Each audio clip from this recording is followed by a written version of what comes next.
Very interesting man, an interesting book, an interesting story. Walt Heyer lived as a woman for 8 years. He had a trans operation, became a woman, then after 8 years regretted it, and then went back to being a man. Now he runs an organization where he looks after people like this and helps them. And he's a Christian and he helps them make the right decision. In the book, he tells a story of a young man who confided in him called Nathaniel. And Nathaniel told him his story. And Nathaniel tells him this, and I want to read it to you. He says, less than a year after having gender surgery, Nathaniel regrets it. And Nathaniel says the following: this whole thing was a bad idea. I'm 19 years old, and I feel as though I've ruined my life. Nathaniel says that he was bullied by boys in elementary school because he was sensitive and preferred playing girl games.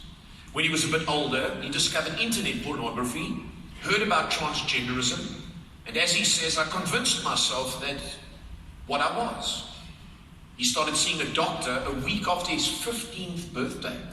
And from then, he describes the years of his teens. He says, I'd say going to the clinic and seeing the doctors didn't improve my life.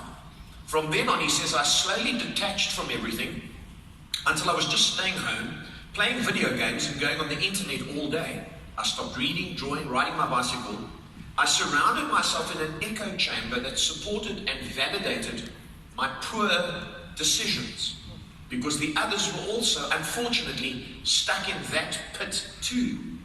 A month after his 18th birthday, he had surgery, encouraged by doctors, and he suffered some complications that required a second surgery a few months later.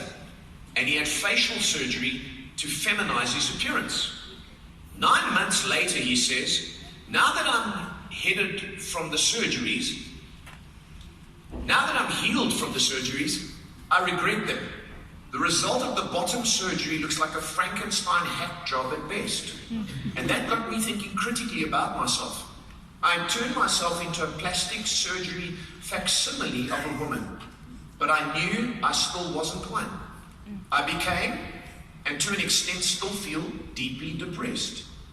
And the unpopular truth, the author says, which Nathaniel unfortunately learned the hard way at a young age, is this: a man is not a woman and can't ever become a woman, even with surgically refashioned genitals and feminizing facial surgery. He goes on to say, Nathaniel's story is not unique. Specifics may vary, but he says, I've found that everyone who regrets can point to something that happened that caused them not to want to be who they are and attempt to become something else. You know, this article and this story came to my attention.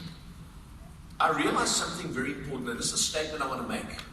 Decisions have very serious ramifications. And some decisions not only have serious ramifications, those decisions cannot be reversed. And so if you're going to make decisions in life, and all of us have to make decisions, you better think through and you better be able to make wise decisions. Because every day of your life that you wake up, you have to make decisions. Isn't that true? Decision making is part of life. And the bigger the decision, the more complicated, the more you need God's wisdom, not just human wisdom and human opinion. You really need to seek the wisdom of God. I was reading that over our lifetime, the average person will make 773,600 decisions and regret 143,200 of them. That's 20% of the decisions we make in our lives we will regret. I believe we need wisdom from God.